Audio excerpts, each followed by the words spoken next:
The moon hung low and red over the training grounds, when Lyra Ashworth felt the bond snap into place inside her chest. It struck her like a fist of lightning, pulling the breath from her lungs. She staggered forward, pressing a hand to her ribs, and looked up to find the eyes of every wolf in the Crimson Moon Pack fixed on her. Alpha King Kale Draven stood across the clearing, tall and rigid, his jaw locked tight. The pull between them was undeniable. Every wolf could feel it hum in the air like a struck bell. He was her fated mate. The goddess herself had chosen this moment, in front of hundreds of pack members gathered for the spring rite, to reveal it. For one breath, Lyra allowed herself to hope. Then Kale's expression hardened into something colder than she had ever seen. He looked at her, the way a man looks at a stain on his boot. "This cannot be," he said, his voice carrying across the silent crowd. "I reject this bond." The words hit her harder than the bond itself had. A gasp swept through the onlookers. Rejecting a fated mate was rare, almost unheard of, and never done so publicly, so coldly, so fast. Lyra's knees buckled. The pain of rejection tore through her chest like claws raking through flesh. Though no one had touched her, she pressed both hands over her heart, gasping, trying to breathe through the agony that came with a broken bond. Around her, whispers rippled through the crowd. Pity, shock. A few smirks from those who had always looked down on her. She was nobody after all. A healer's assistant, born from a bloodline no one respected, raised in the poorest corner of the Packlands. Kale was the Alpha King, heir to generations of strength and power. It made sense to some that he would reject a mate so beneath him. It made no sense to Lyra's shattered heart. "Kale," she whispered, forcing herself to her feet. Her voice cracked. "Please, think about what you are doing." He did not even look at her with softness. His eyes were flat, distant, already deciding her fate before she finished speaking. "You will leave these lands," he said, "tonight." A murmur of shock rippled through the gathered wolves. Even his own advisors exchanged uneasy glances. Banishment was a punishment reserved for traitors, not for a woman whose only crime was being chosen by fate. "Where will she go?" asked Elena Ashworth, Lyra's younger sister, pushing through the crowd with tears already falling down her face. "Kale, please, she has done nothing wrong." Kale did not answer her. Instead, he turned to his guards, two broad-shouldered wolves named Derek and Simon, and gave a single, cold command. "Take her to the edge of the Forbidden Woods. See that she does not return." The Forbidden Woods. Lyra's stomach dropped. Every child in the pack grew up hearing stories about that place. Dark tales of rogue wolves who had lost their minds to loneliness, of shadows that moved without bodies, of a temple swallowed by trees that no one dared to enter. It was not simply exile. It was a slow, quiet death sentence, dressed up as mercy because Kale did not want blood on his hands. "You cannot do this," Elena cried, grabbing her sister's arm. "She is your mate. The goddess chose her for you." "The goddess was wrong," Kale said flatly, and turned his back before Lyra could respond. The words cut deeper than any wound. Lyra had spent her whole life believing in Selene, the moon goddess, praying to her during long nights when her mother was sick, when her family struggled to afford food, when she felt invisible among the golden children of stronger bloodlines. To hear her king declare the goddess wrong, and to hear the crowd murmur in uneasy agreement, rather than defend her, broke something deep inside Lyra's chest that no physical wound ever could. Derek and Simon stepped forward, not unkind, but firm. They did not meet her eyes as they took her by the arms and began walking her toward the tree line. Elena tried to follow, sobbing, but one of the pack elders held her back, whispering that interfering with the Alpha King's orders would only bring punishment upon her too. Lyra did not fight the guards. There was no point. Her legs felt like water, her chest still burning from the broken bond, and her mind spun with disbelief. This morning she had woken up as an ordinary healer's assistant with small hopes and smaller dreams. Now, by nightfall, she would be cast into a forest that swallowed people whole and never gave them back. As they reached the edge of the woods, the guards finally slowed. Derek, the older of the two, looked at her with something like guilt flickering behind his eyes. "I am sorry," he muttered. "Orders are orders." "I know," Lyra said quietly, surprising herself with how steady her voice sounded. "You are only doing what you are told."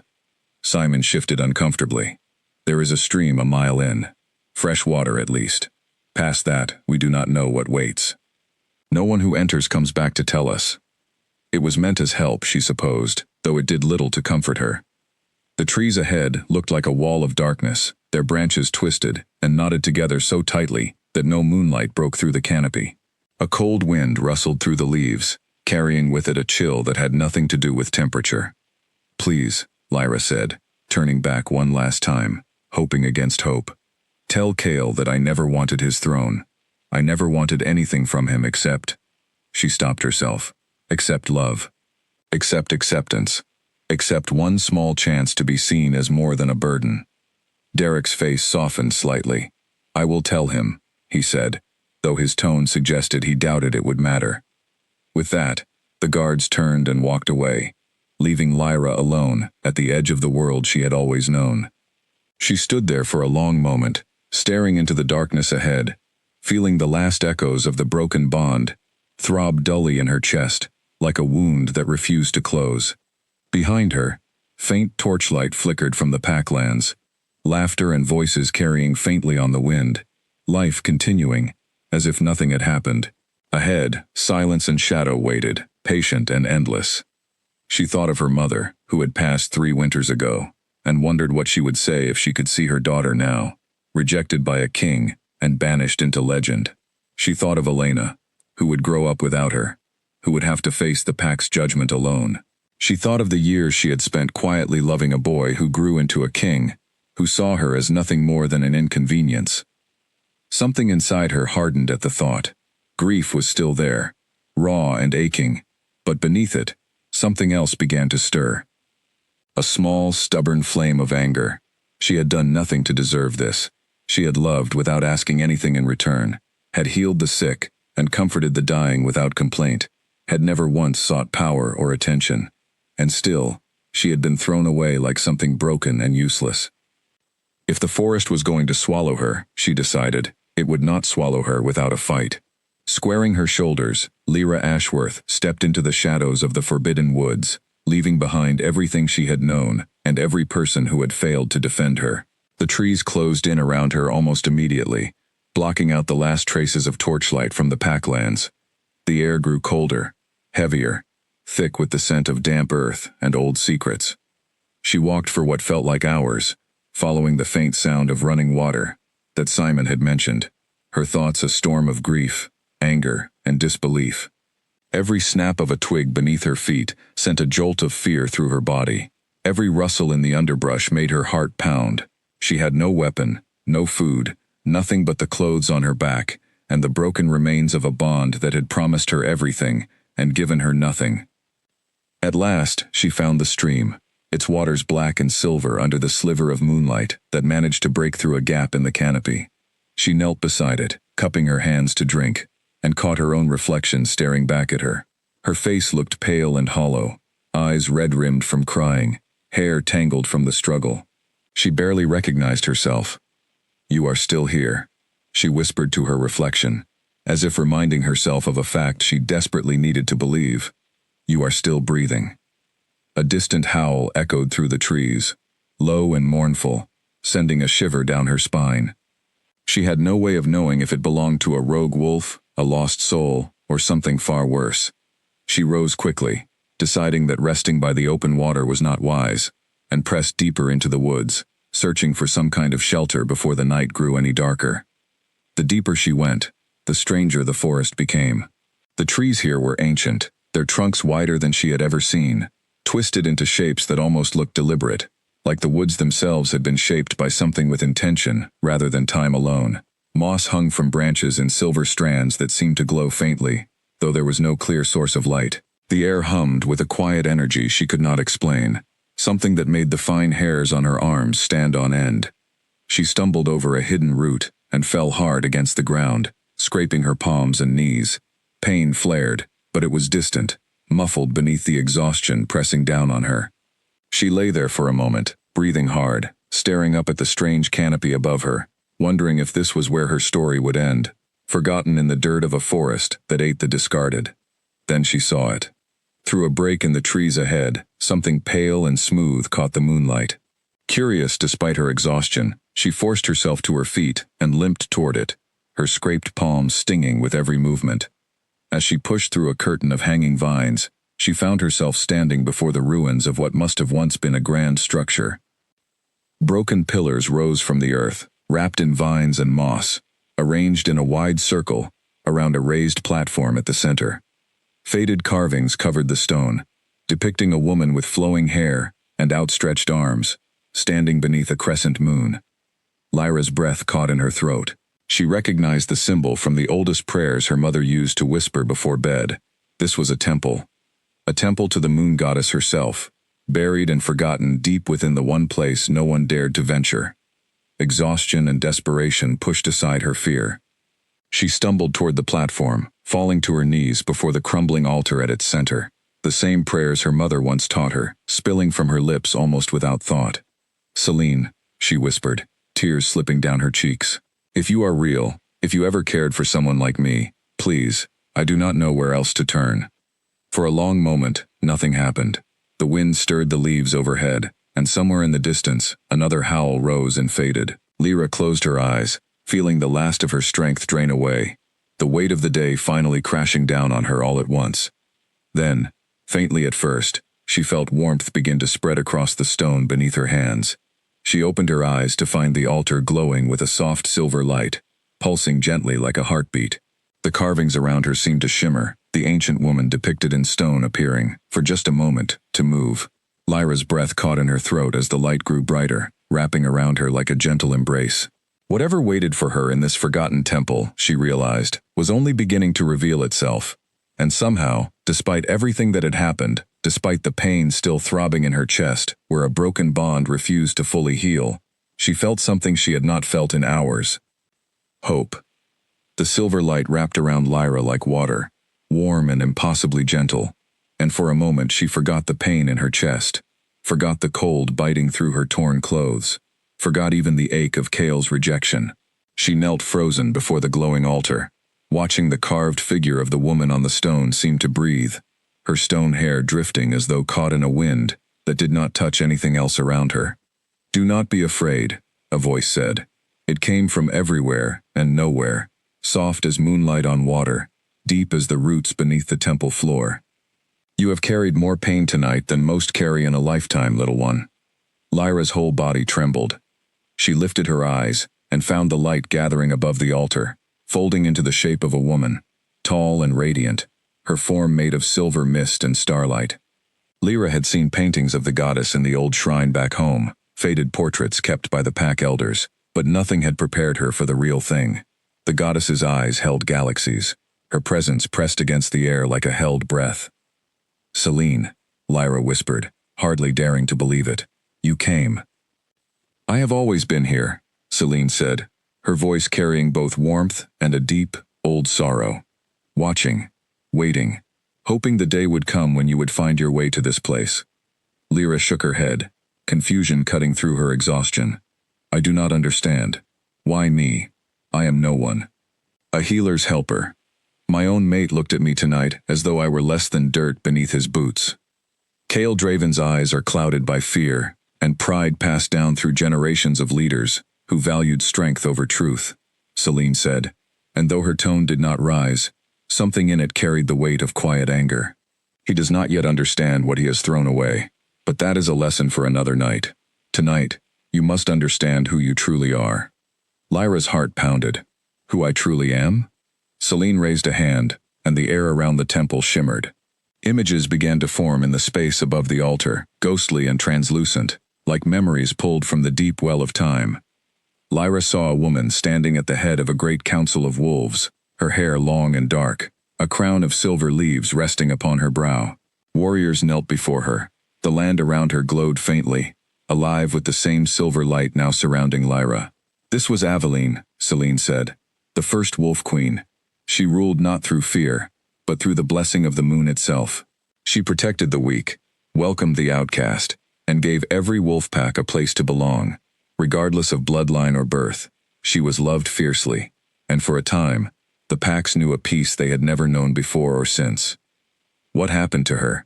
Lyra asked, unable to look away from the vision. Celine's expression darkened. fear, jealousy. Lesser leaders, who could not stand to see a queen more beloved than themselves. They conspired against her, erased her name from the histories, and scattered her bloodline so thoroughly that even the memory of her existence faded into myth. Her children were forced into hiding, forbidden from ever revealing their heritage, lest they be hunted and destroyed. Lyra's breath caught. "Are you saying you are her last living descendant?" Selene said softly. "The blood that flows through your veins is not weak, Lyra Ashworth. It is ancient, powerful, and it has been waiting, generation after generation, for someone strong enough in heart to awaken it." The words settled over Lyra like a weight she did not know how to carry. She had spent her whole life believing herself unworthy, insignificant, a burden tolerated rather than valued. Now this being of light and moonfire was telling her she descended from a queen so beloved that lesser wolves had feared her light enough to erase her from history entirely. "Why did no one tell me?" she whispered. "Because your family protected you, the only way they knew how," Selene answered.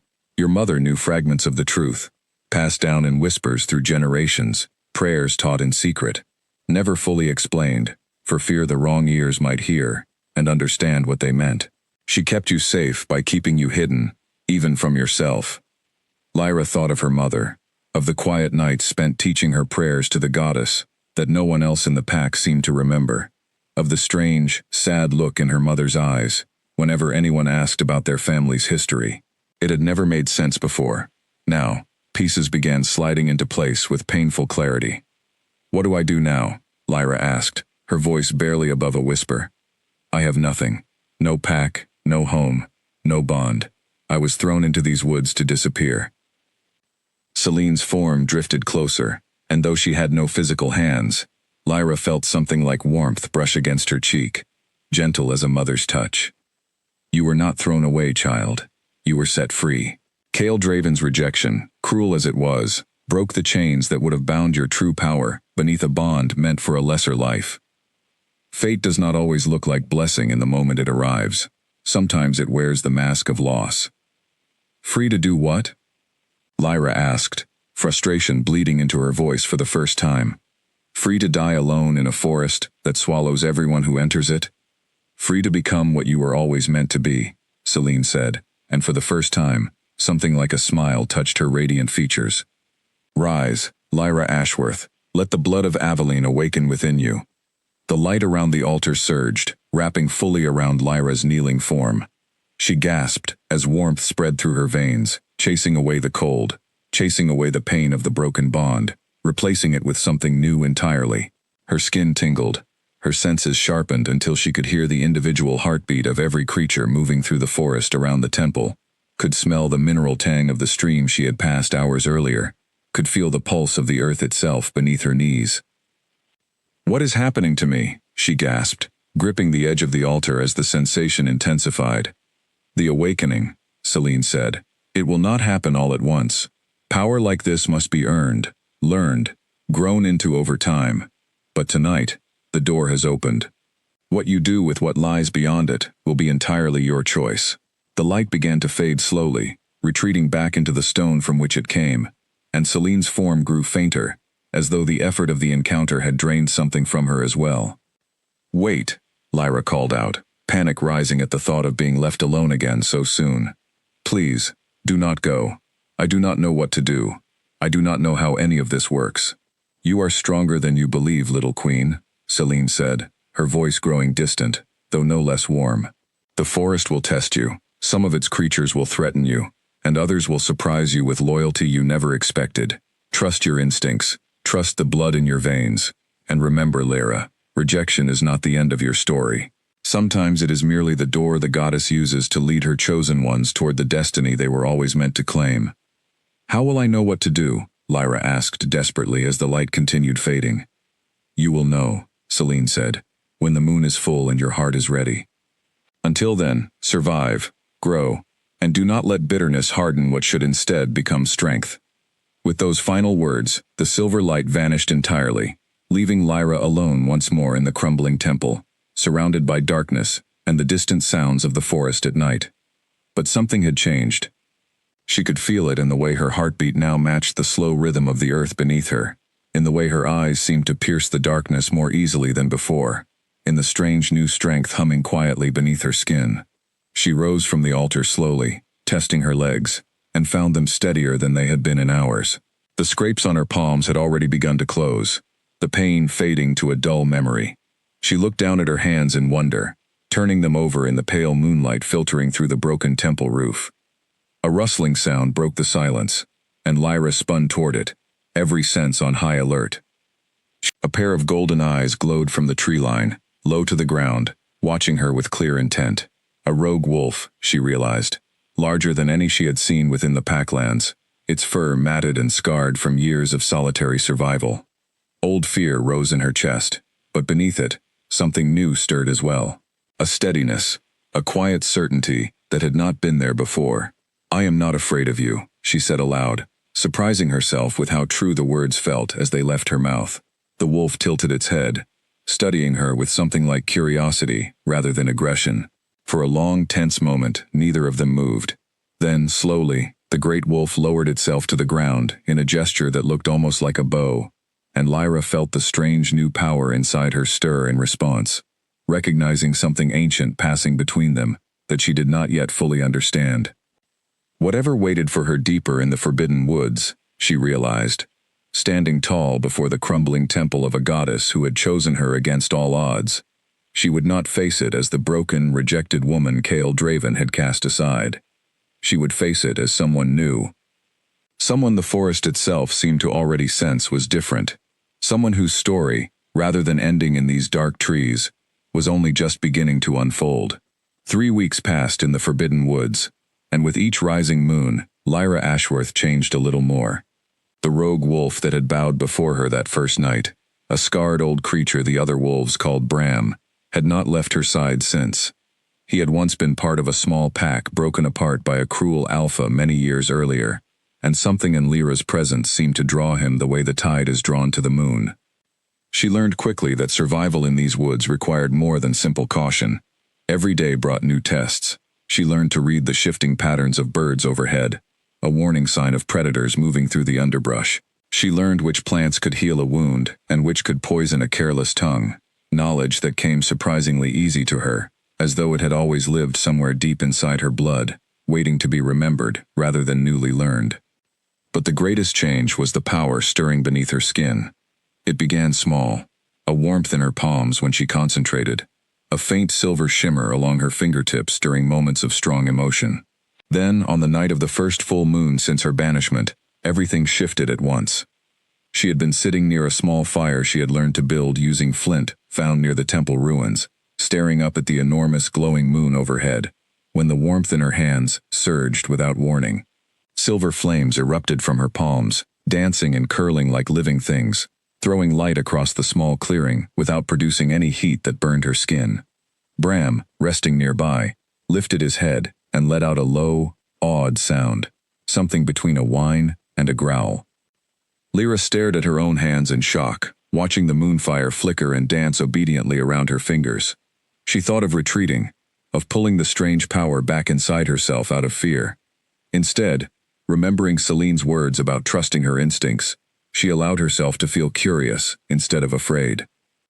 She held out her hand toward a fallen log a short distance away, focusing on the flame, imagining it moving where she wished. To her astonishment, the silver fire leaped from her palm and wrapped gently around the log, illuminating it without consuming it, without so much as scorching the old, dry wood. "It listens to me," she whispered, breathless with wonder. Over the following nights, she practiced in secret, learning slowly how to call the moonfire forward and how to release it without hurting herself or the creatures around her. She discovered she could use it to heal as easily as to defend, wrapping the silver light around Bram's old wounds one evening and watching, astonished, as scars that had never fully closed began knitting together beneath her touch. Word of her presence began spreading through the forbidden woods faster than she expected. Rogue wolves who had lived alone for years, cast out from their own packs for reasons ranging from cruelty to simple misfortune, began appearing at the edges of the ruined temple, drawn by whispers of a woman who glowed silver beneath the moon, and who healed wounds no ordinary medicine could touch. The first to approach openly was a young rogue named Nathaniel, barely more than a boy, who had been abandoned by his birth pack after an injury left him with a permanent limp. He arrived limping badly, clearly in pain, clearly terrified, yet drawn forward by something he could not quite explain. "Are you the one they speak of?" he asked, keeping a respectful distance, his eyes wide with a mixture of hope and fear. "The healer in the woods?" Lyra studied him for a long moment before answering, aware of Bram tensing protectively beside her. "I am no healer sent by any pack," she said carefully. "But if you are wounded, I will help you if I can." Nathaniel's relief was immediate and overwhelming. He sank to the ground before her, and Lyra knelt beside him, calling the silver moonfire forward with growing confidence, guiding it gently over his injured leg. The boy gasped as warmth spread through the old wound, watching in disbelief as months of pain began melting away beneath her careful touch. "Thank you," he whispered, tears slipping down his face. "Thank you. I did not think anyone would ever help me again." Word spread further after that. More rogues began arriving, some cautious, others desperate, all drawn by stories of the silver healer living among the ruins of the Forbidden Woods. Lyra helped every single one who came to her without judgment, remembering all too well what it felt like to be cast aside and left to fend for herself. She began to notice something interesting as the weeks passed. The rogues who received her help rarely left afterward. Instead, they lingered near the temple, offering whatever skills they had in return for her kindness. Some hunted for food, others helped rebuild parts of the crumbling temple walls. A quiet, informal community began forming around her, unlike anything the harsh, rank-obsessed structure of the Crimson Moon Pack had ever allowed. One evening, as she sat near the fire surrounded by a small but growing group of former outcasts, a woman named Ivy, older than the others and clearly a natural leader among what remained of her scattered birth pack, spoke the question that had clearly been on everyone's mind. "What are you planning to do with all of us?" Ivy asked, not unkindly, simply curious. "You heal us, you feed those who cannot hunt, you give us purpose again. But surely, you must want something in return." Lyra considered the question carefully before answering. "I did not plan any of this," she admitted. "I came into these woods rejected and broken, expecting to disappear. I never imagined building anything at all." "And yet you have," Ivy said, gesturing at the small gathering around them, the rebuilt sections of temple wall, the fire crackling warmly against the growing chill of the season. "Whether you intended it or not." Lyra looked around at the faces gathered near the fire, faces that had once belonged to outcasts and forgotten souls, now watching her with something like loyalty, something like hope. She thought of the vision Celine had shown her weeks earlier, of Queen Aveline ruling not through fear, but through the simple act of giving every wolf, regardless of birth or bloodline, a place to belong. "Perhaps," Lyra said slowly, feeling the truth of the words, even as she spoke them. "We are simply building something the world forgot it needed."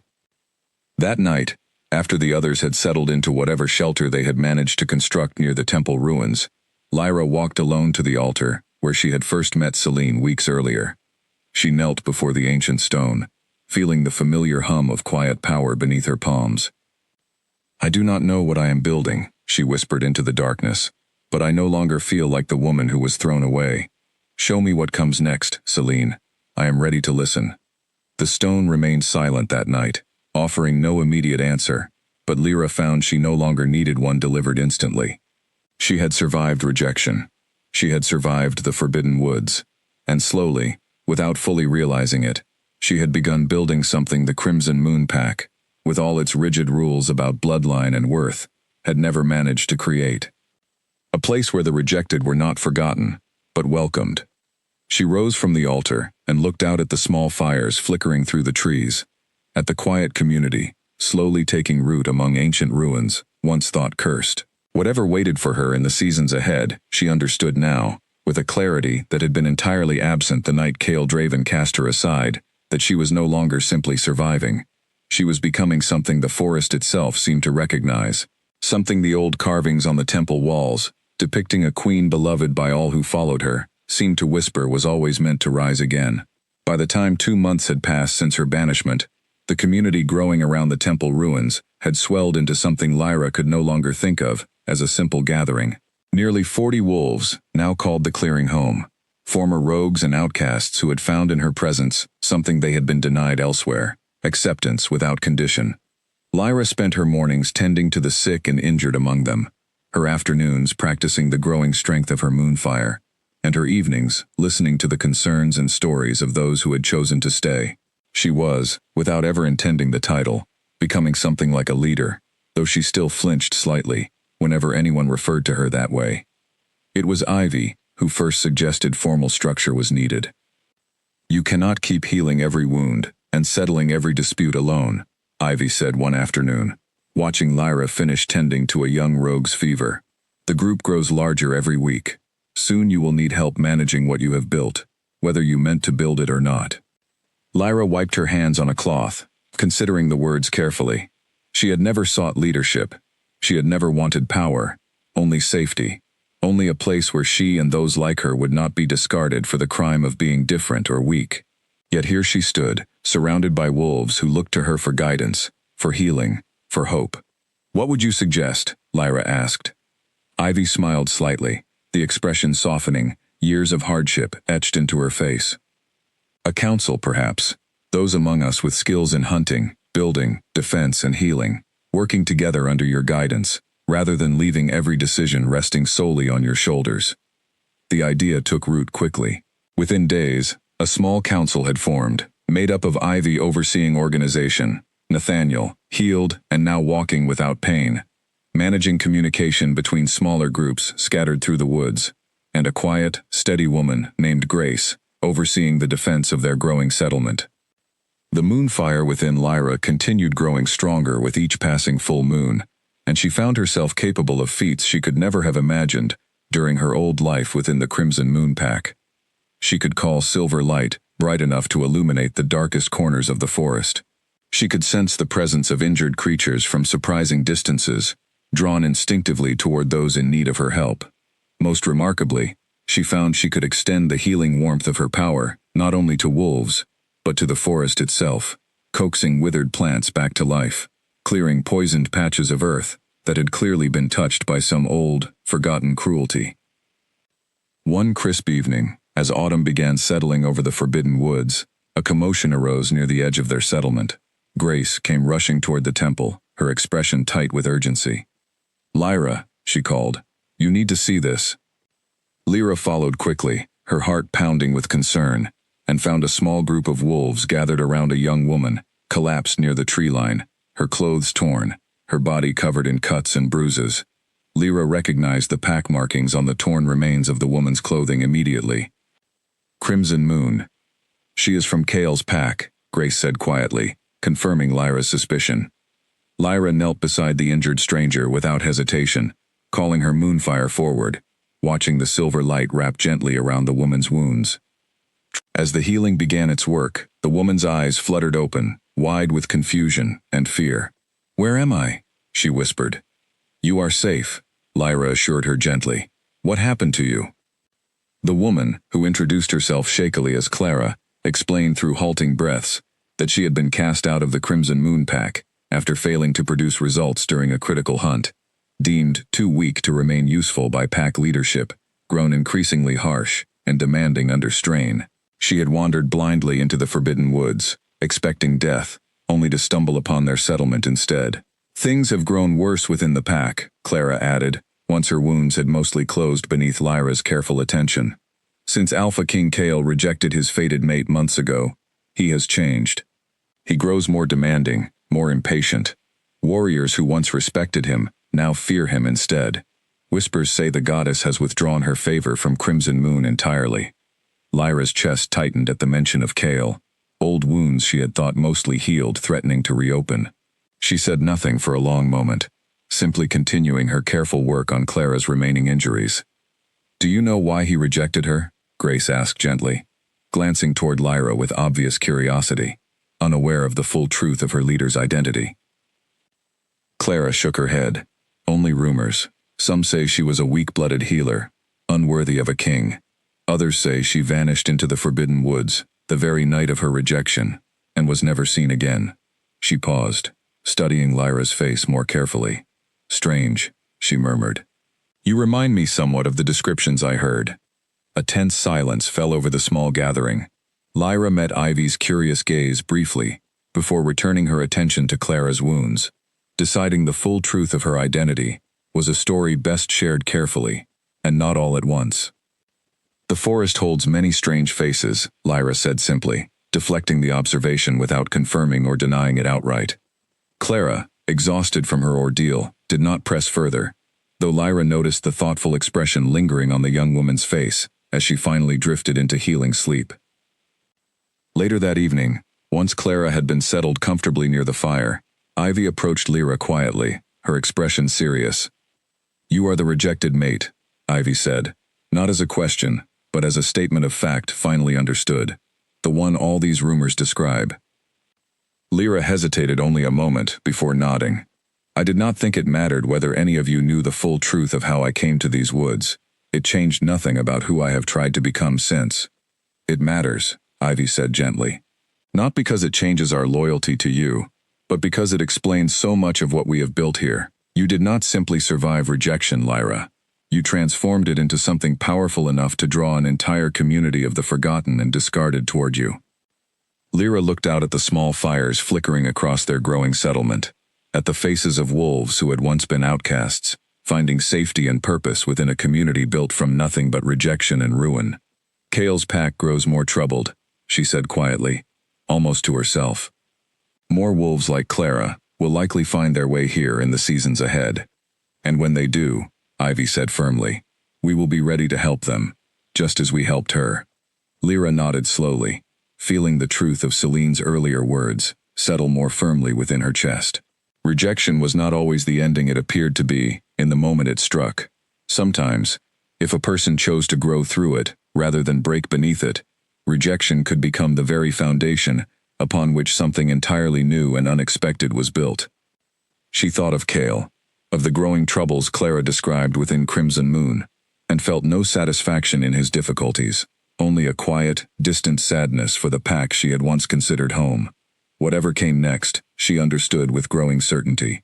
Her path and his were far from finished intersecting. The forest around her hummed quietly, with the growing strength of her power, and somewhere beyond the tree line, beneath a sky slowly filling with the earliest stars of the coming winter, the moon watched silently over a queen who did not yet fully understand the scope of what she was becoming. Within the halls of the Crimson Moon Pack, Alpha King Kale Draven had not slept a full night since the evening he rejected Lyra Ashworth. At first, he told himself the restless nights were simply the burden of leadership, the weight of ruling a pack growing more difficult by the season. But as weeks turned to months, he could no longer deny the truth quietly gnawing at him from somewhere deep inside his chest. The bond he believed severed had not disappeared. It had only wounded, leaving behind a hollow ache that pulsed sharper with every passing full moon.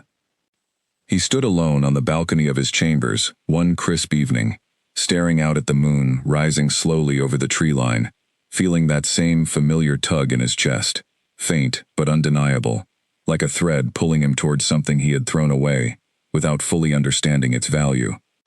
"You look troubled, my king," came a voice from behind him. Kale turned to find Nolan, his oldest advisor and closest confidant since childhood, standing in the doorway with obvious concern etched across his weathered features. "I am fine," Kale said automatically, though the words felt hollow even to his own ears. Nolan stepped further into the room, his expression unconvinced. "You have not slept properly in months. Your temper grows shorter with every passing week." The warriors whisper among themselves, wondering what has happened to the king who once led with calm confidence. Kale's jaw tightened. The pack faces new challenges. Rogue activity along our borders has increased. Neighboring packs grow bolder in their territorial disputes. Of course I carry the weight of these concerns. "And yet," Nolan pressed gently, "none of these challenges began the night you rejected your fated mate. They began after." Kale turned away, unwilling to meet the older wolf's knowing gaze. He had known Nolan since childhood, had trusted him through every difficult decision of his reign thus far, yet even now, he found himself reluctant to speak the truth sitting heavy in his chest. "I made the correct decision," Kale said, though the words sounded less certain than he intended. "Did you?" Nolan asked quietly. "Rejecting a fated mate, chosen by the goddess herself, is no small matter, Kale. The old texts speak clearly of the consequences such an act can bring upon a pack. Weakened bonds among warriors, diminished favor from Celine herself. Misfortune following the rejecting alpha, like a shadow that refuses to lift. Superstition, Cale muttered, though he did not fully believe his own dismissal. Nolan studied him for a long moment before speaking again, his voice softer now. Tell me honestly, my king, do you still feel the bond? Cale's silence answered the question more clearly than words ever could. I feel it every night, Cale admitted finally, his voice rough with an emotion he rarely allowed himself to show. A pull toward something I cannot see, cannot reach, cannot explain.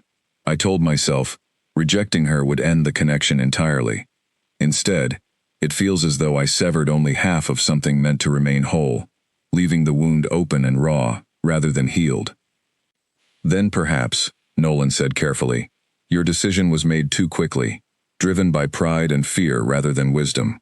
Cale's temper flared briefly before subsiding into weary resignation. She was a healer's assistant, Nolan. Weak-blooded, by every account our records could provide. I could not risk the strength of our lineage on an unproven bloodline, regardless of what the goddess seemed to intend. And yet the goddess chose her, Nolan reminded him gently. Celine does not make mistakes in matters of fate, Cale. If she chose Lyra Ashworth as your mate, there was purpose behind that choice, whether or not either of you understood it in the moment. Cale said nothing, staring out at the darkening sky, the ache in his chest, pulsing sharper at the mention of her name spoken aloud for the first time in weeks. Where is she now? He asked finally, hating how much the question cost him to voice. Nolan's expression grew troubled. The guards who escorted her reported leaving her at the edge of the Forbidden Woods, as you commanded. No word has reached us since regarding her fate. The Forbidden Woods. Cale's stomach twisted uncomfortably at the memory of the order he had given so coldly, so quickly, without fully considering the consequences of banishing someone into a place known for swallowing the lost and never returning them. Has anyone searched for her? He asked. You forbade it, Nolan said simply. You ordered she never be allowed to return. Cale closed his eyes, the weight of his own decision pressing down harder than he had expected. He had spent months telling himself the rejection was necessary, logical, the correct choice for a king concerned with the strength of his lineage. Yet here he stood, unable to sleep, unable to focus, haunted by a bond that refused to fully die, and by the growing possibility that he had sent an innocent woman to her death out of nothing more than wounded pride. Send scouts, Cale said finally, the decision settling heavily in his chest, quietly. I want to know if she survived. Nolan's eyebrows rose slightly in surprise, though he did not comment on the sudden shift. As you command, my king. Over the following weeks, scouts ventured cautiously toward the edges of the Forbidden Woods, though none dared venture deep enough to gather concrete information. What they did bring back, however, was enough to unsettle Cale further. Strange lights had been spotted deep within the trees on nights of the full moon, silver and unlike anything natural fire produced. Rogue wolves, once known for aggressive, unpredictable behavior along the border, seemed to have grown strangely calm, even organized in recent months. And then came word of Clara, a young crimson moon wolf, cast out months earlier after failing a critical hunt, had reportedly been seen alive and healthy near the northern border, despite having vanished into territory bordering the Forbidden Woods, where death seemed near certain. Cale summoned Clara immediately upon hearing the report, demanding an audience the moment scouts confirmed her location and safe return to civilization. She arrived at his chambers looking healthier and more confident than he remembered from before her banishment, an observation that only deepened his growing unease. You survived the Forbidden Woods, Cale said without preamble, studying her carefully. How? Clara hesitated only briefly before answering. I found help, my king, a community living deep within the woods, led by a woman with a gift for healing, unlike anything I have witnessed before. Cale's heart pounded against his ribs. Describe her. Clara studied him for a long moment, clearly sensing the weight behind his question. Dark hair, quiet strength in her manner, though clearly no stranger to hardship. The others spoke of her with something close to reverence, though she herself seemed uncomfortable with such regard. Did she give a name? Cale pressed, his voice tighter than he intended. Lyra, Clara said softly, watching his reaction carefully. She called herself Lyra. The name struck Cale like a physical blow. Relief, guilt, longing, and something he refused to fully name all crashed against him at once, leaving him momentarily unable to respond.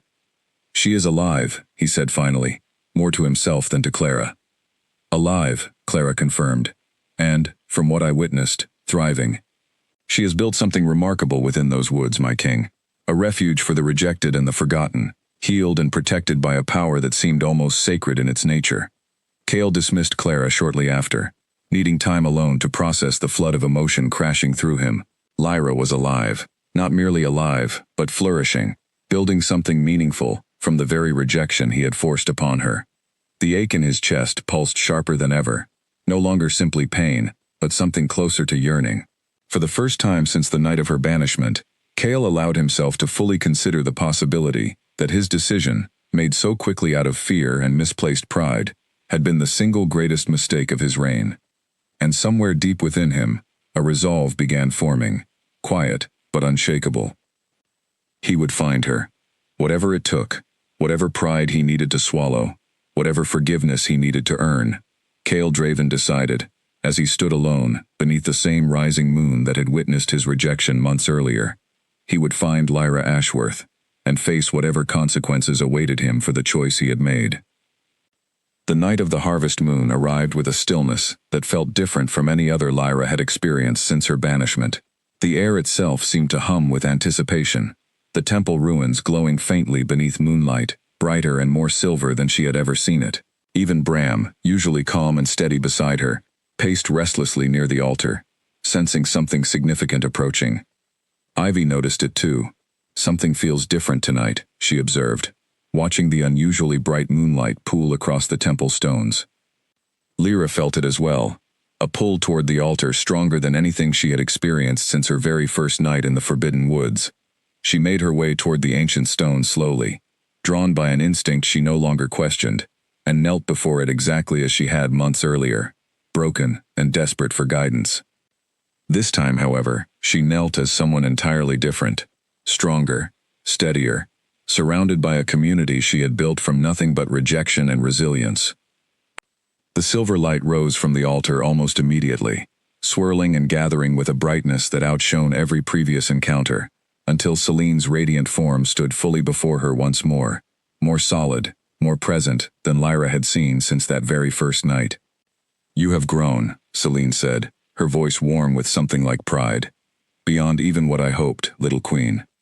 "I did not do this alone," Lyra said, glancing toward the small gathering of wolves who had followed her toward the temple, drawn by the same strange pull that had brought her there. Ivy, Nathaniel, Grace, Clara, and dozens of others stood at a respectful distance, watching the silver light with expressions of wonder and reverence. "No," Celine agreed, "you did not. And that, Lyra Ashworth, is precisely why tonight is the night your true purpose must be revealed fully, before all who have chosen to follow you." Lyra's heart pounded. "What do you mean?" Celine's form grew brighter, radiating outward, until the silver light touched every wolf gathered within the clearing, drawing gasps of astonishment from the assembled crowd. For generations, the bloodline of Aveline has waited in hiding, scattered and forgotten, while lesser leaders ruled through fear, rather than the true blessing of the moon. Tonight, that hiding ends. The goddess raised her hand, and the silver light coalesced into something solid, shimmering, with the same ancient carvings Lyra had seen depicted on the temple walls since her very first night in this place. A crown, delicate yet unmistakably powerful, formed from woven silver leaves and moonlight itself. "Lyra Ashworth, last daughter of Queen Aveline," Celine proclaimed, her voice carrying across the clearing with a power that seemed to shake the very trees surrounding them. "You have taken rejection and transformed it into refuge. You have taken outcasts and given them belonging. You have taken a broken bond and grown stronger rather than breaking beneath its weight. Tonight, before the eyes of the moon and all who have chosen to follow you, I crown you Empress of the true bloodline, protector of the forgotten and forsaken." The crown lowered gently onto Lyra's head, warm and impossibly light, humming with power that seemed to settle immediately into every part of her being, as though it had always belonged there, simply waiting for this exact moment to be claimed. Gasps and murmurs of astonishment rippled through the gathered crowd. Ivy dropped immediately to one knee, followed swiftly by Nathaniel, Grace, Clara, and every other wolf present, until the entire clearing knelt before Lyra in a gesture of reverence and loyalty that left her breathless with the weight of what was happening. "Rise, my Empress," Ivy said softly, though she herself remained kneeling. "For the goddess has spoken, and we have long known, in our hearts if not in words, that you were always meant for more than the woods alone." Lyra looked down at her hands, silver light dancing faintly across her fingertips, more powerful now than it had ever felt before.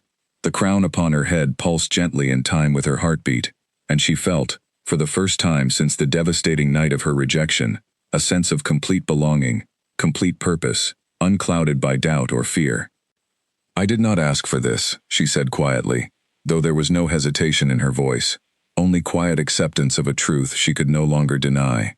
"Few who are truly meant for greatness ever do," Selene said gently, "but greatness finds those with hearts strong enough to carry its weight, without losing themselves to pride or cruelty.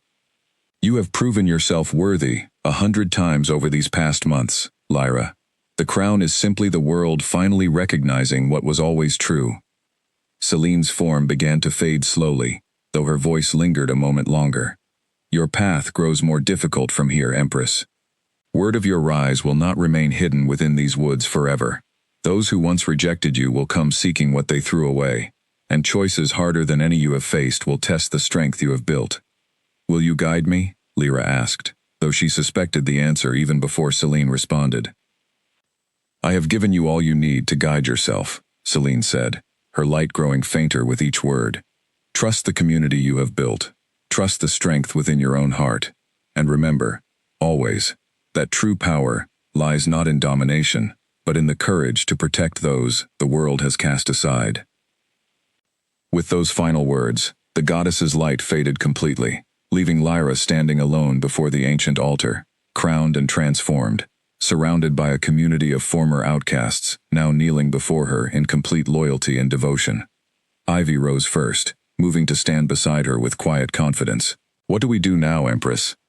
Lyra considered the question carefully, feeling the weight of the silver crown settling comfortably upon her brow, feeling the strength of the community gathered around her, feeling, for the first time in longer than she could remember, that she stood exactly where she was always meant to be. "We continue building," she said finally, her voice carrying clearly across the clearing. "We continue offering refuge to those the world discards, and we prepare, because whatever comes next, whatever choices and challenges await us beyond these woods, we face them together, as we always have." A quiet cheer rose from the gathered crowd, warm and full of hope rather than fear, and Lyra felt something settle firmly into place within her chest, a certainty she had not possessed since the devastating night Kael Draven cast her aside. She was no longer simply a rejected mate hiding in the shadows of a forbidden forest. She was Empress Lyra, crowned by the moon goddess herself, leader of a growing community, built entirely from resilience and refuge, and whatever challenges the future held, she understood now, with unshakable clarity, that she would face them not as someone broken, but as someone who had transformed rejection into the very foundation of her strength. Word of the Silver Empress reached the Crimson Moon Pack within days of her coronation, carried by traveling merchants and border scouts, who spoke in hushed, awestruck tones of a crowned woman ruling the Forbidden Woods with light instead of fear. Kael heard the rumors first from Nolan, who arrived at his chambers early one morning, with an expression Kael had rarely seen on his old advisor's face, genuine astonishment. "They are calling her an empress," Nolan said, setting down a scroll filled with scattered reports gathered from border patrols and traveling traders. "Crowned by the moon goddess herself, according to several accounts. A community of hundreds now lives within the Forbidden Woods, protected by her power." Kael's chest tightened with a complicated mixture of emotions he struggled to fully untangle. Pride, though he had no right to claim any part in her rise. Guilt, sharper than ever, for the rejection that had driven her into those woods in the first place, and beneath both, something that felt uncomfortably close to fear, for what her transformation might mean for the future of his own uncertain reign. "I need to see her," Kael said finally, the decision settling with quiet resolve despite the storm of uncertainty churning within him.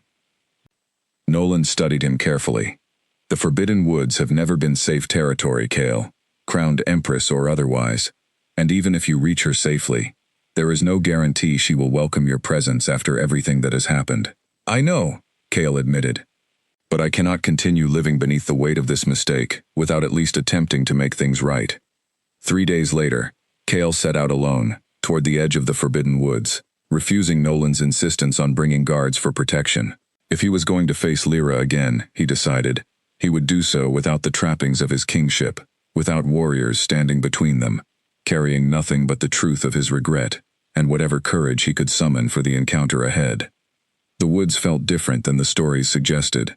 Rather than the oppressive darkness he expected, Kale found the trees here somehow calmer, the air carrying a faint, pleasant hum of energy he could not quite explain.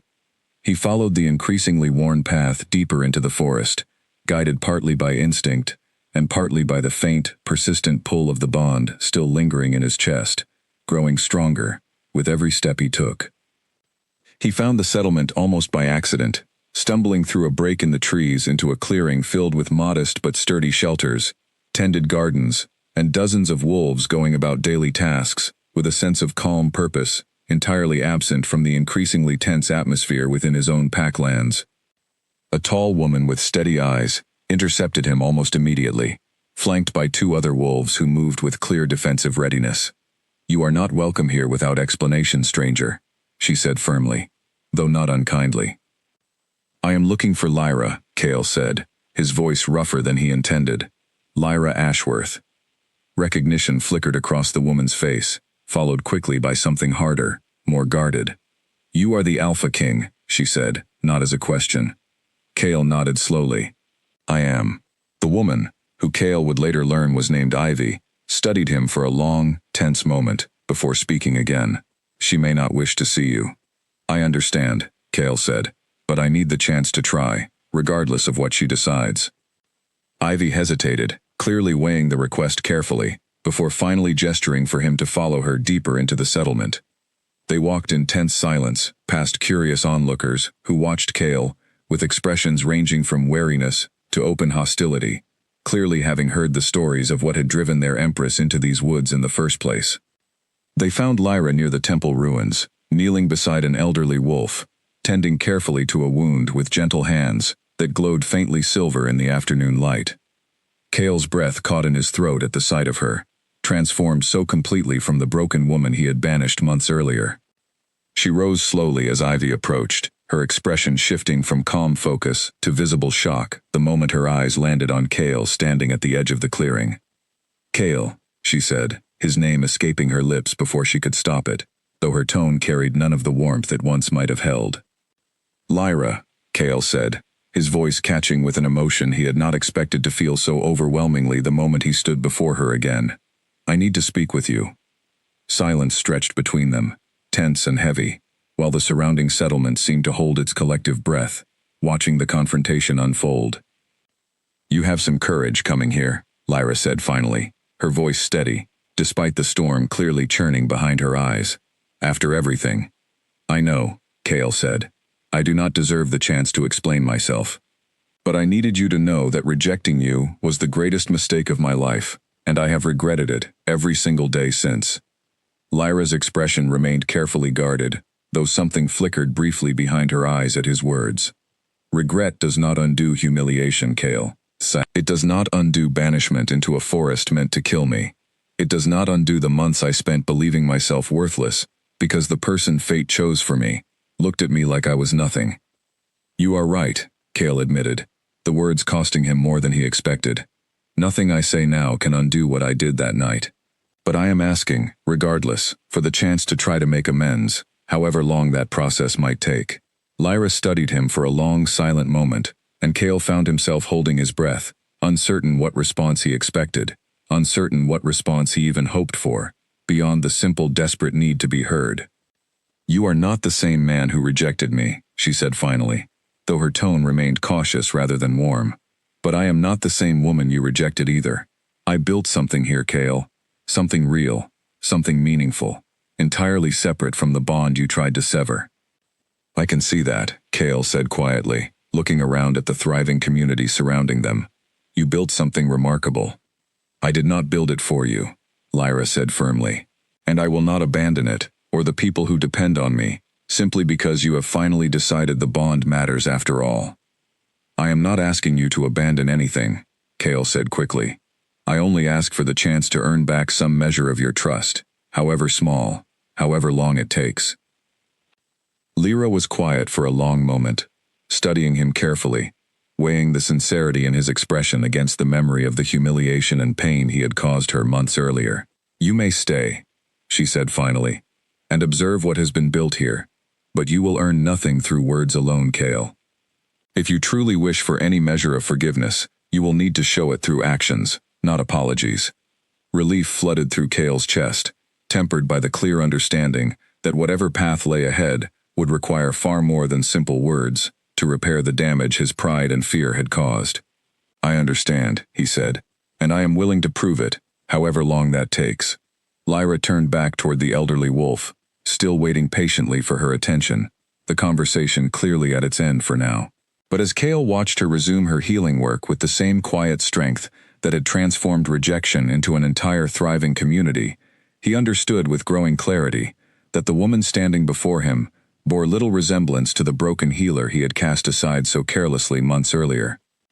Whatever path lay ahead between them, he realized, watching her silver light dance gently across the old wolf's wounds, it would be Lyra who determined its course from this moment forward, not him. Kale remained within the settlement for weeks, true to his word, working alongside the very people he had once considered beneath his notice. He hunted for the community, helped repair aging shelters before the worst of winter arrived, and listened, truly listened, to the stories of rejection and hardship that had brought each wolf to Lyra's growing community. Slowly, cautiously, the wary looks directed at him began softening, though Lyra herself remained carefully guarded whenever their paths crossed. Word of Kale's extended absence from Crimson Moon, however, did not remain quiet for long. Back within the Packlands, Kale's absence created a vacuum of leadership that several ambitious warriors were eager to exploit. Chief among them was Aldrich, a battle-hardened warrior, long resentful of Kale's rule, who began quietly spreading doubt among the pack about their king's judgment and priorities. Our king abandons his own lands to chase after a woman he himself rejected, Aldrich argued one evening, before a gathering of increasingly restless warriors. What kind of leadership does this suggest? Crimson Moon requires strength and certainty, not a king distracted by regret and reversed decisions. The murmurs of agreement that followed troubled Nolan deeply, prompting him to send urgent word to Kale within the Forbidden Woods settlement, warning of the growing unrest brewing in his absence. Kale read the message with a sinking heart, understanding immediately the difficult position his prolonged absence had created. He sought out Lyra that same evening, finding her near the temple ruins, as the last light of day faded into deepening twilight. I have received troubling news from my pack, he said without preamble, showing her Nolan's urgent message. Lyra read the scroll carefully, her expression thoughtful rather than immediately dismissive. Aldrich has always sought greater influence within Crimson Moon, she observed. I remember him from my time there, ambitious, and not always scrupulous about how he achieves his goals. I need to return, Kale admitted, before this unrest grows into something more dangerous. Lyra studied him carefully. And what of your progress here? Your efforts to earn back trust, you claimed to seek so desperately weeks ago. I do not intend to abandon that effort, Kale said firmly. But I cannot allow my pack to fracture through neglect either. Perhaps. He hesitated, considering his next words carefully. Perhaps there is a way to address both concerns simultaneously. What are you suggesting? Lyra asked, curiosity clear in her tone despite her continued wariness. Crimson Moon grows unstable, partly because the old ways, valuing bloodline and rigid strength over compassion and adaptability, have left too many wolves feeling exactly as you once did, Kale said slowly, the realization clearly forming, even as he spoke it aloud. Perhaps if Crimson Moon witnessed what you have built here, the strength found not in domination, but in genuine community, it might help settle the unrest growing beneath Aldrich's ambitious rhetoric. Lyra considered this for a long moment. You are suggesting I return with you. Not as my mate, Kale clarified quickly, seeing the immediate tension rise in her expression. As yourself, as Empress of this community, I would simply ask that Crimson Moon be allowed to witness firsthand the strength of what rejection helped you build, rather than relying solely on rumor and exaggeration. It was a bold request, and Lyra took her time weighing it carefully, discussing the matter thoroughly with Ivy and the rest of her council before reaching a decision. "I will accompany you," she said finally, "not for your sake, Kale, but because unrest within Crimson Moon could eventually threaten the peace we have built here as well, and because too many wolves like Clara continue arriving at our settlement, cast aside by a pack growing increasingly harsh under pressure. If there is a chance to address that harshness at its source, I am willing to try." They departed for Crimson Moon 3 days later, accompanied by a small delegation, including Ivy and Nathaniel, both eager to witness the pack that had once cast their Empress aside so cruelly. Their arrival caused an immediate stir throughout the packlands. Warriors and pack members alike gathered to witness the return of the very woman whose banishment had become the subject of endless rumor and speculation over the preceding months. Lyra walked among them with quiet, unshakable confidence, her silver crown catching the afternoon light, drawing gasps of astonishment from those who remembered only the humiliated, broken healer cast into the Forbidden Woods months earlier. Aldrich, watching from the edges of the gathering crowd, felt his carefully cultivated narrative of Kale's weak leadership crumbling before his eyes. He stepped forward abruptly, clearly determined to regain control of the growing situation. "This changes nothing," he announced loudly, drawing the attention of the assembled crowd. "A rejected mate, returning with false claims of royal favor, does not erase the poor judgment our king has shown these recent months." "I make no claims," Lyra said calmly, her voice carrying clearly across the tense gathering, despite its quiet steadiness. "I only ask that Crimson Moon witness the truth of what has become of the woman you once cast aside, and consider carefully what such rejection reveals about the values this pack chooses to uphold." Murmurs rippled through the crowd, uncertainty and curiosity plain on many faces. Aldrich, sensing the shifting mood, pressed his challenge further. "Strength lies in certainty, not compassion, for every discarded outcast wandering these lands. Strength," Lyra replied evenly, "lies in the ability to build something enduring from even the harshest rejection. Ask yourselves honestly how many among you have felt discarded by rigid standards that value only bloodline and brute strength, rather than genuine character and resilience." The silence that followed her words carried a different weight than the tension moments before, several pack members exchanging uncertain, thoughtful glances. Kale watched from beside her, recognizing with growing clarity the quiet power of her presence, so different from the harsh certainty that had once defined his own approach to leadership. Aldrich, sensing the crowd's uncertainty working against him, made one final desperate attempt to regain control. "Words mean nothing without action to support them," he snarled. "If this so-called Empress truly possesses the strength these rumors suggest, let her prove it, rather than simply speaking pretty words before a gathered crowd."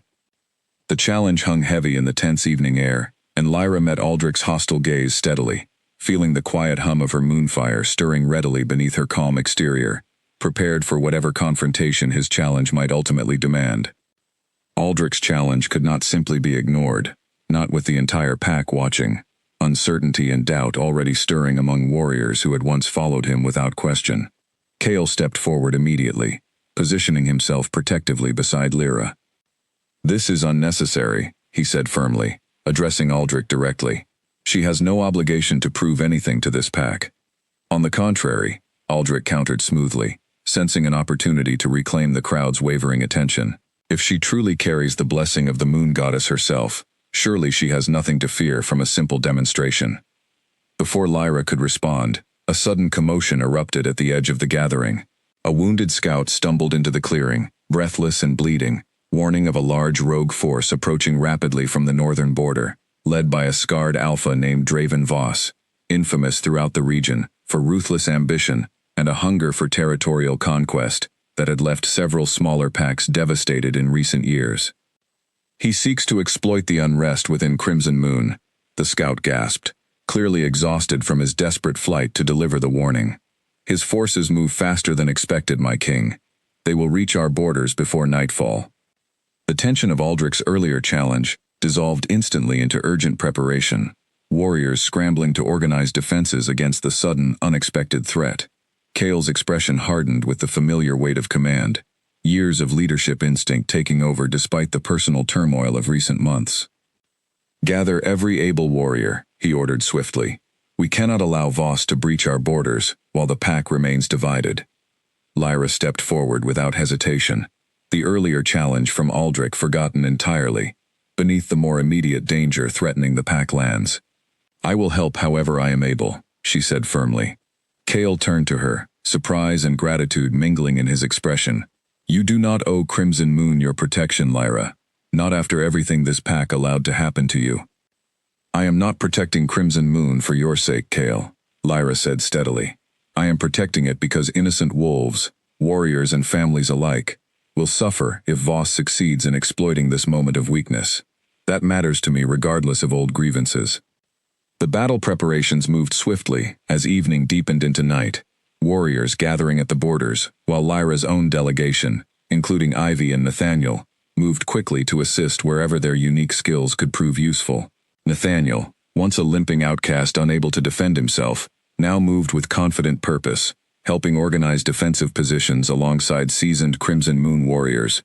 Voss's forces struck just as the last light faded from the sky, emerging from the tree line in overwhelming numbers, clearly having anticipated an easy victory against a pack weakened by internal division and uncertain leadership. What they found instead was a defense stronger and more unified than expected, bolstered unexpectedly by the arrival of skilled warriors from the Forbidden Woods settlement. The battle raged fiercely across the pack's northern border, warriors clashing beneath the light of a rising moon that seemed, to those watching closely, to burn brighter than any night in recent memory. Cale fought at the front lines as he always had, his skill and strength undiminished despite months of personal turmoil, while Lyra moved carefully among the wounded, her silver moonfire flaring bright against the darkness, healing injuries swiftly enough to keep exhausted warriors standing and fighting.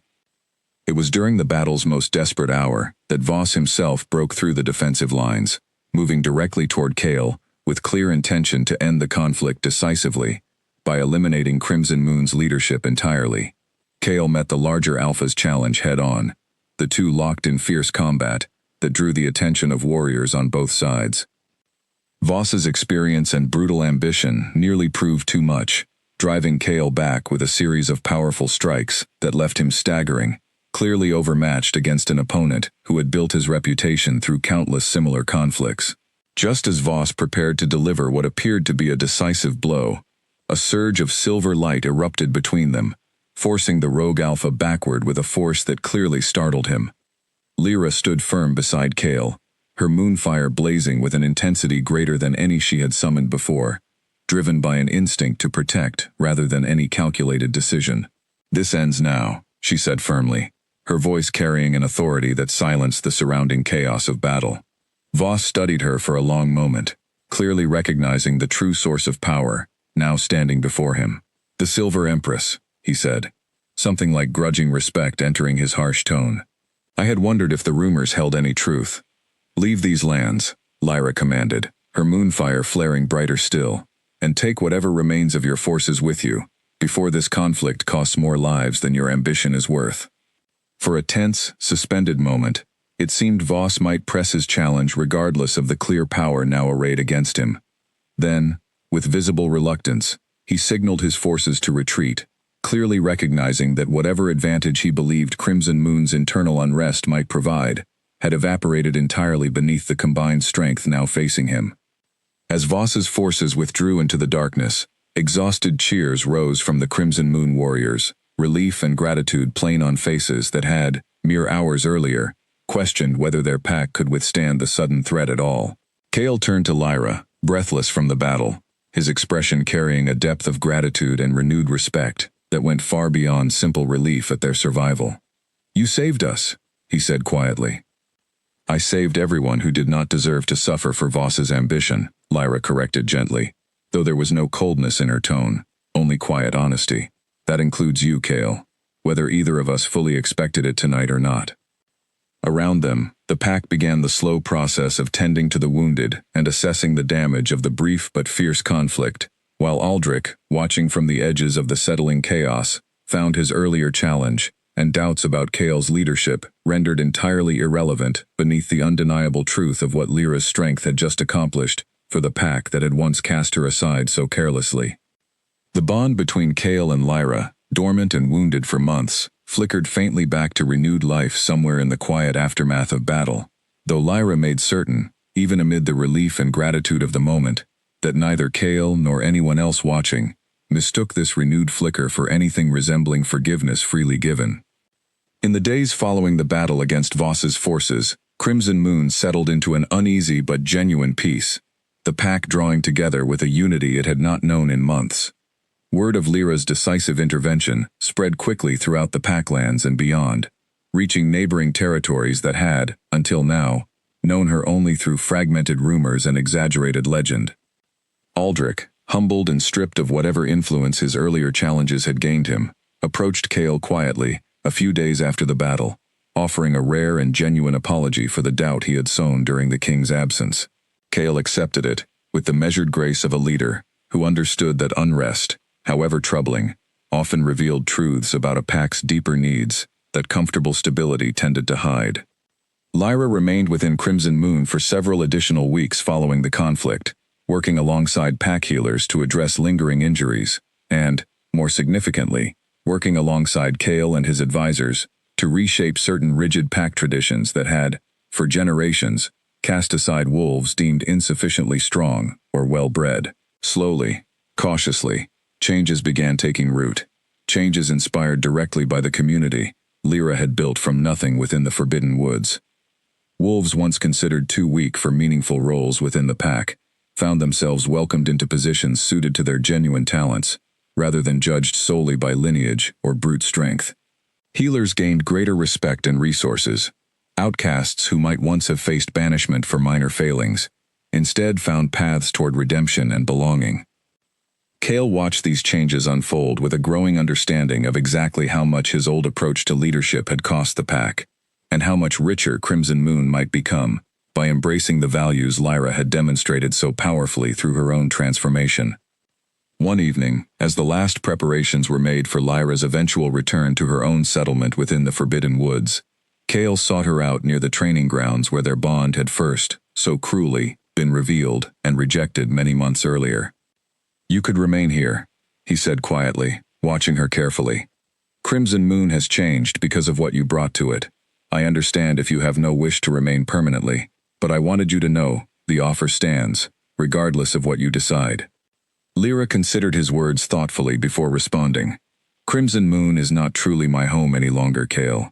My people, the community I built from those the world discarded, wait for me within the Forbidden Woods. My purpose lies there now, continuing the work Celine set before me." Kale nodded slowly, disappointment clear in his expression, though he made no attempt to argue against her decision. "I understand. I only hope that whatever bridge remains between our two communities continues growing stronger, regardless of where you ultimately choose to make your home." "It will," Lyra assured him. "Crimson Moon and my own settlement need not remain separate, simply because our personal history carries such difficult weight. Too many wolves benefit from cooperation between us, for old grievances to stand permanently in the way." Kale studied her for a long moment, gathering his courage for what he intended to say next.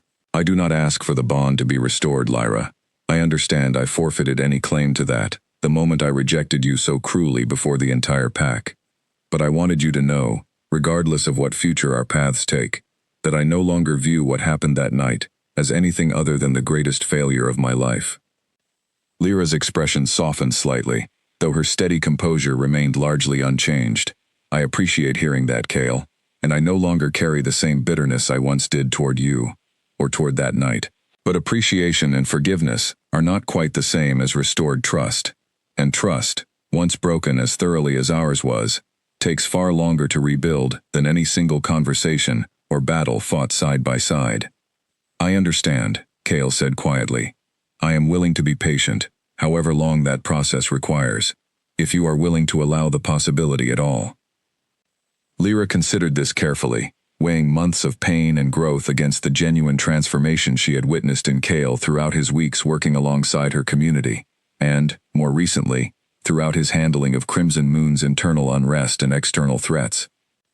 "I will not promise you anything beyond honesty, Kale," she said finally, "but I am willing to allow the possibility of something rebuilding between us over time, provided you continue demonstrating, through action rather than simple words, that the man who rejected me that night has genuinely changed. It was not the full forgiveness Kale might once have hoped for, but it was far more than he had believed himself entitled to receive, and he accepted her careful, measured offer with quiet gratitude.